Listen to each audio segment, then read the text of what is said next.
Hello, I'm Scott Turner, and I'm Director of Science Programs at the National Association of Scholars. At this year's Heterodox Academy conference in Chicago, we organized a symposium titled Rescuing Science. The aim of our symposium was both to make the case that the sciences, especially sciences in the university, are in deep trouble, and to present some ways we can restore the academic sciences to what they should be. To make that case, we had three speakers. Professor Terence Kealey spoke about the economic fallacies that underpin the current dogma that science can only be done if government funds it. Dr. Seaver Wang from the Breakthrough Institute spoke about how science can be done in settings outside the university. And I was a speaker, and I spoke about how universities might not any longer be friendly places to do science, and how we might build new institutions that would be friendlier. Okay, so let's get started with my presentation.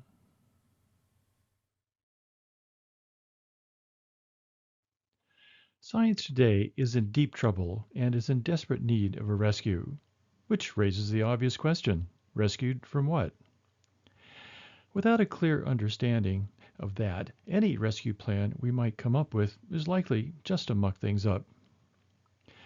I want to present today parts of a rescue plan that we've been working on at the National Association of Scholars. Now, different people and groups will bring different perspectives to this question, no doubt. So, just in the interest of full disclosure, let me first take a moment to make clear what my perspective is. I'm a basic scientist, and that means I'm driven by curiosity about the natural world. In my case, the living world. I'm a biologist. I became an academic scientist because the Academy promised the freedom to pursue my curiosity, and indeed where I was expected to pursue my curiosity. And I had a pretty good run, which led me to some interesting places. For a time, I was interested in how reptiles use blood flow to control their body temperatures. There's me with one of my experimental subjects, a 5-foot-long alligator that we named Hulk. From Hulk, I spent several years of looking into the physics of how incubating birds control the temperatures of their eggs. There's a lot more to it than the mommy bird sitting on the eggs, by the way. Here's my experimental setup. There's an egg in there somewhere, I promise you. And here's me about to make an ostrich egg omelet for 8 of my friends in Cape Town, where I did some of this work. The bulk of my research career involved these creatures, termite colonies that build immense mounds that function effectively as wind-driven lungs for the colony.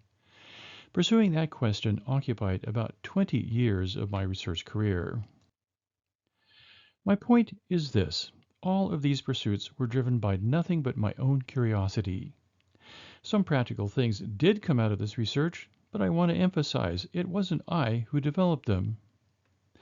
The termite work in particular opened up new ways to think about using wind to ventilate buildings. But others did that, not me. My contribution was to give those other people new ways to think about old problems, to help them break out of the idea that problems they were working on were long settled. And that's how curiosity-driven research is supposed to work. And the Academy is the natural home for this kind of science. And I was fortunate to have had a career there. So, what's wrong? On its face, the scientific enterprise in the United States looks very strong.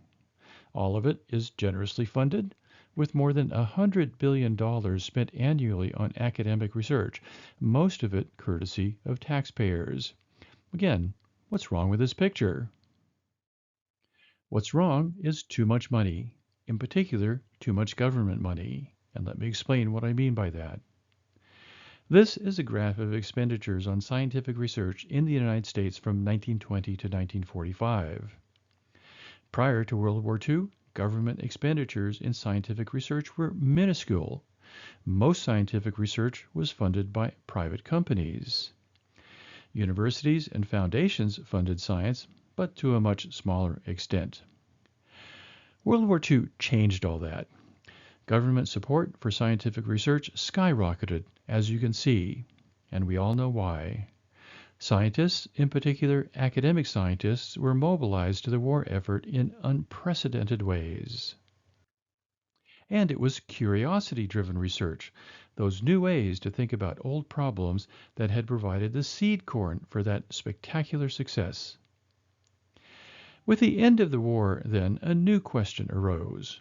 How can we mobilize basic science to secure that peace? And here's where this document, Science, the Endless Frontier, comes in.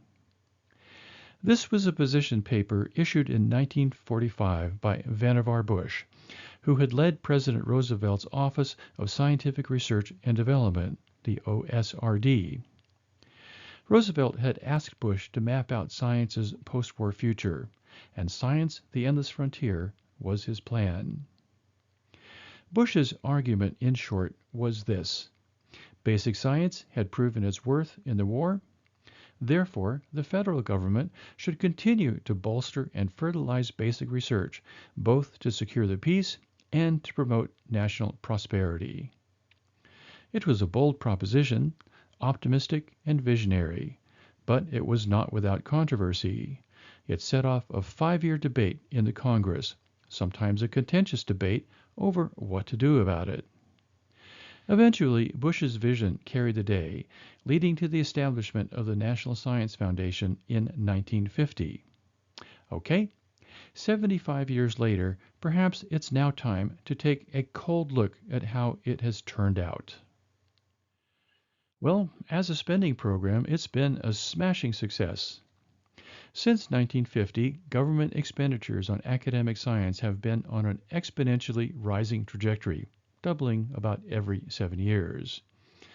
The NSF model, in quotes, established in 1950, has since expanded to numerous other federal agencies, which also fund extramural research programs in American universities.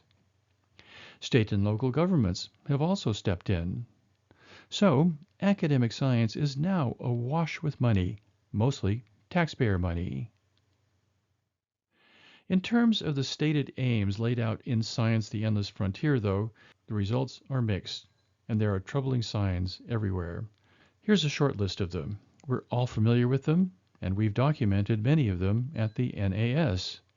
And 75 years later, the hopeful experiment begun in 1945 seems to be failing. Some historical perspective is in order. Prior to the war, science existed in what we might call a small science ecosystem, in quotes. Government was involved in research, most notably in agencies like the USDA and the NIH. Science in those agencies explicitly served legislative, executive, and regulatory priorities, mission-oriented research, in quotes, to use the preferred moniker. There was little government interest in funding academic research, however, because it was unclear just what public interest it served. And academic scientists generally returned the favor. The general worry, then, was that the very large strings that were always attached to government funding would constrain their intellectual freedom. The expansion of government funding post-World War II has instead fueled the growth of science into something I call the big science cartel. Rather than cornering markets in soybeans or cocaine, though, the big science cartel is devoted to capturing research funds, and it has reshaped the entire science ecosystem, not to fund science any longer, but to serve the financial and political interests of universities, governments, industry, and recently, a few very profitable major publishing houses. The result has been the degradation of scientists' place in the science ecosystem. Academic scientists are no longer valued as adventurers along science's endless frontier, to steal Vannevar Bush's phrase. Rather, academic scientists' value is now as turnkeys to research grant revenue streams that prop up the interests of the big science cartel. And this is what science needs rescuing from. The rescue plan should now be clear. Dismantle the big science cartel and disentangle scientists from the network of perverse incentives that sustain the cartel. And the big question, obviously, is how. Well, the how would be difficult, to put it mildly. The solution is obvious. Pull the plug. Put the government funding of academic science on a trajectory to zero. Close the NSF. shutter the myriad extramural research programs scattered around the federal bureaucracy. What's also obvious is the near political impossibility of implementing such a thing. As we all know, government spending programs develop constituencies, which insulates them against failure. Look at Head Start, which exists primarily to burn money. The big science cartel has become essentially a very expensive version of Head Start, and it has a very powerful political constituency to help keep it that way. What's called for then is subversion. We have to disentangle the motivations and interests that scientists bring to their careers from the interests of the institutions that fund and employ them. Subvert that, and you might just rescue science from the suffocating grip it now finds itself in. One big source of entanglement is what we might call the indirect costs problem. NSF and other science agencies that fund basic science do so through project-oriented research grants. When the NSF was set up, research grants were modeled after contract research grants. Included in research contracts are overhead costs, and these are perfectly legitimate. In research grant budgets, overhead is called indirect costs. The trouble with this is that the contract model of grant funding is totally unsuitable to how basic science works. Whereas research contracts are set up around specific sets of deliverables and timelines, basic research is governed by neither. And the result is a research grant budgets that are a kind of Schrodinger's cat, contract and simultaneously not contract, depending upon who's looking in the box. And basic science is wrapped up in that ambiguity. In the big science cartel, it's administrative interests that call the shots, though, and it's manipulation of indirect cost rates that have been their tool. You can see this in the evolution of indirect costs since 1950. Initially, they were set at 8% of direct costs, and this was in line with standard practice then for research contracts. Since then, there's been a steady upward pressure on indirect cost rates, all of it at the behests of university and college administrations. 1966 was a watershed when Congress basically washed its hands of trying to constrain indirect costs, leaving it to negotiations between universities and funding agencies. The classic fox guarding the henhouse scenario, in other words. This left indirect cost rates free to climb to their current level of a little more than 50% on average. And at some institutions, they can be as high as 90% of direct costs.